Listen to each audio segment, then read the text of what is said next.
Professional stock picker, the people whose entire job for every day is beating the market.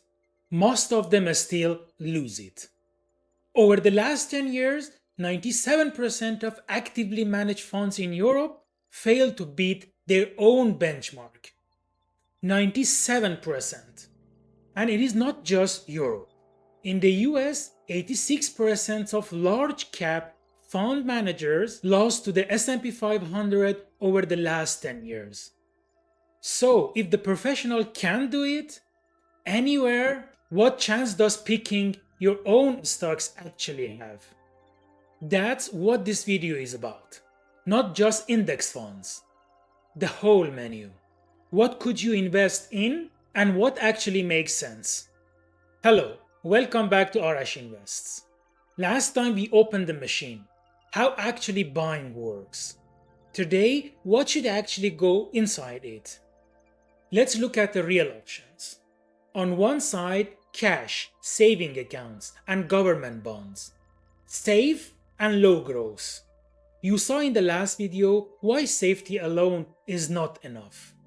In the middle, broad index funds, corporate bonds, and balance funds. Safer than the edge, but still growing. On the other side, individual stocks, real estate and REITs, crypto.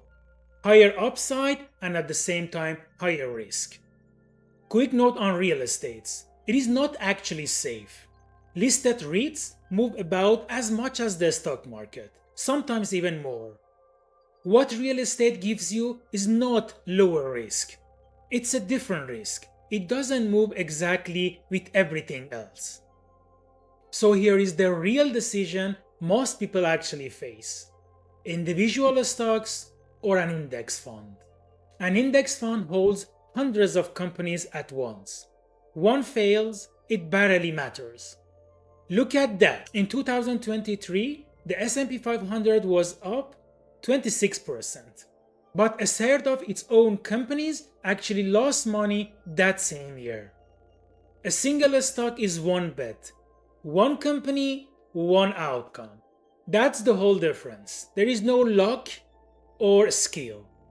Diversified versus concentrated. That's why the professional, with research team, with data, with everything, still mostly lose.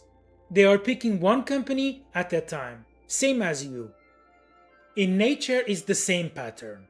A specialist can win big in a narrow niche, but is the first to disappear when that niche changes.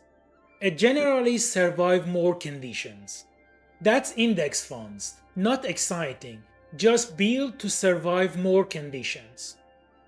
Now I'm not gonna stand here and tell you that individual stocks are wrong, because I own them, actually a lot of them. Same year, two picks. Real research on both. One was IRBT, iRobot. The fundamental looked solid at the time. This year, it got delisted and I lost $500. The other was Micron. The same research process. It's up over 1,000%. Same me, same year, same effort. Two completely different outcomes. That's not the strategy. That's the longest pictures of what picking individual stocks feels like. So, where does everything actually fit in a normal portfolio? Most portfolios are not just one zone, they are a mix. A recent survey found most retail investors hold cash, domestic stocks, and often bonds or crypto. All at the same time, not one instead of another.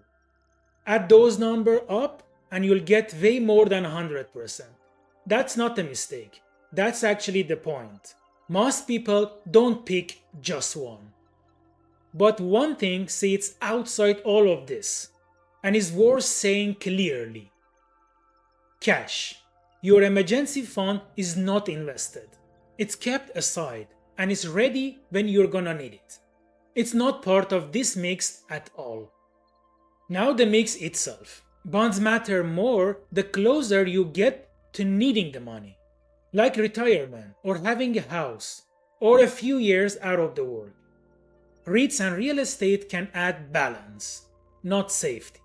They are just as volatile as stocks on their own, but they don't move in exact lockstep with them. Crypto, for most people, stays small, a satellite, not the core. For full transparency, here is mine.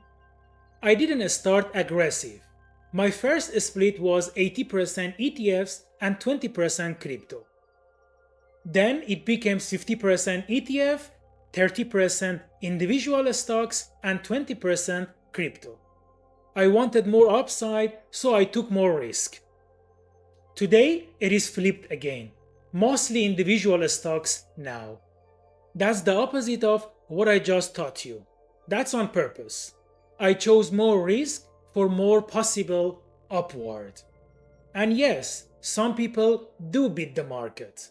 I have the last couple of years, about 35% up last year, around 29% so far this year on my individual picks. That's real, I'm not pretending otherwise. But it doesn't prove I've cracked anything. Short windows doesn't disprove long-run averages. The data actually shows something different. Outperformance gets more rare the longer you measure it. I don't know if the next year looks the same. Neither anyone else. This isn't a suggestion. Do your own research before you copying anyone's number, including mine. So, what should you actually invest in? For most people, most of the time, a broad index fund is still the highest odds default. But that raises one more question. Is one index fund actually enough? That's next. If you haven't seen the last video yet, I'd start there. It explains what you are buying when you're buying a fund. If you want to understand money the way nature understands survival, this is your channel. Like, subscribe, and I'll see you the next one. Bye!